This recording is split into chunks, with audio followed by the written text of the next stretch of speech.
யாரையோ நீங்க தேடுறீங்க, யாரோ எனக்காக ஜெபிப்பாங்க அப்படின்னு சொல்லி.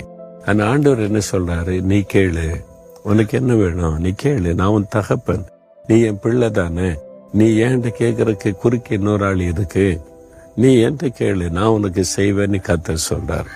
நீங்க வாய் திறந்து எனக்கு சுகம் வேணும், எனக்கு விடுதலை வேணும், எனக்கு இந்த ஒரு குழந்தை வேணும், என்ன வேணும் கேளுங்க, கேளுங்கள் உங்களுக்கு கொடுக்கப்படும் சொல்லியிருக்காருல.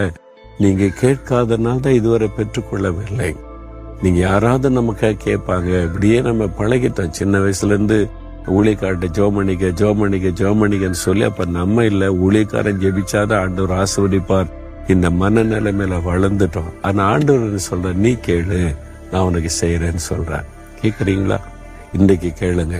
ஆண்டவரை, இனிமே நான் ஊழியக்காரலாம் கேட்க மாட்டேன், நீங்க டைரக்டா அவங்கள்ட்ட பேசுறேன், எனக்காக நீங்க மரிச்சீங்க, உயிர்த்தெழுந்தீங்க, என்னை நேசிக்கிறீங்க, இயேசுவே எனக்கு அற்புதம் செய், கேட்டு பாருங்க, இன்றைக்கே அற்புதம் நடக்கும்.